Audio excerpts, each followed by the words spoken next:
dalam mata kuliah Evaluasi Pengajaran PAI 2, dosen pengampu Hajah Siti Afifatul, MPDI.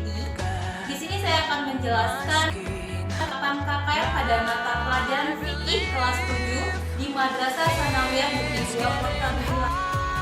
Di sini saya akan menjelaskan dalam penentuan KKM kita harus memperhatikan silabus, di mana ada kompetensi dasar dan indikator. Indikator merupakan acuan dari untuk mencapai kompetensi dasar, di mana peserta didik itu mampu merubah perilakunya, baik itu dari pengetahuan atau kognitif, sikap, afektif, dan psikomotorik merupakan keterampilan. Di sini saya akan menjelaskan mengenai SK1, standar kompetensi. Di sini kompetensi dasar 1.1 menjelaskan pengertian dan fungsi Al-Quran dan hadis. Di mananya di sini diletakkan 1 atau SK1 memahami Al-Quran dan Al-Hadis sebagai pedoman hidup.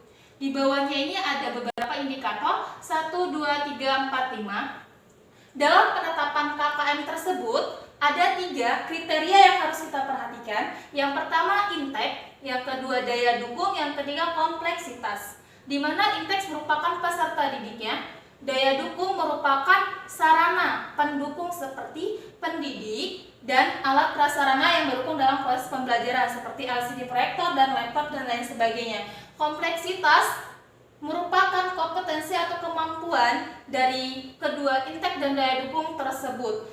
Dalam penetapan KKM ini ditetapkan di awal ya, sebelum masuknya proses pembelajaran, di mana itu dilakukan oleh seluruh guru mata pelajaran dengan proses MGMP, Persatuan Guru Mata Pelajaran.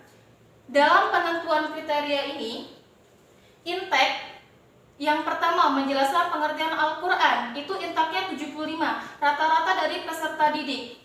Oke, dalam penetapan KKM ini, misal dalam kelas 7 ini kita harus melihat kemampuan peserta didik ini sampai mana, dilihat dari nilai rapot sebelumnya atau nilai rapot pada SD atau MI-nya. Di sini intake-nya 75. Daya dukung tidak boleh turun daripada. Kenapa? Karena ketika daya dukung ini di bawah intake dari di bawah peserta didiknya dibandingkan gurunya, maka kemampuan guru tersebut berarti tidak sesuai. Lebih baik daya dukungnya di atas dari intake. Misalnya daya dukungnya 76, kompleksitasnya 75. Kemudian rata-rata dari ketiga ini dirata-ratakan indikator dengan rumus sama dengan average buka kurung sorot dari C12 sampai dengan E12, nanti hasilnya 75. Ketika kalian sudah mengisi semua intake, daya dukung dan kompleksitas semua indikator, maka akan seperti ini munculnya. Bisa kita lihat ya beberapa indikator yang sudah saya buat dan saya berikan nilainya. Lalu akan kita rata-ratakan indikator. Setelah kita sudah masuk rumus ya, kita sorot aja ke bawah, maka semuanya akan muncul secara otomatis. Lalu di KKM rata-rata KD kompetensi dasar pos. Pada rata kompetensi dasar itu didapatkan dari RT indikator. Rata-rata indikator ketika kita ini ya nilainya akan disorot dan akan dimasukkan ke sini. Rumusnya sama dengan average buka kurung sorot dari F12 sampai ke F17, hasilnya nanti 74.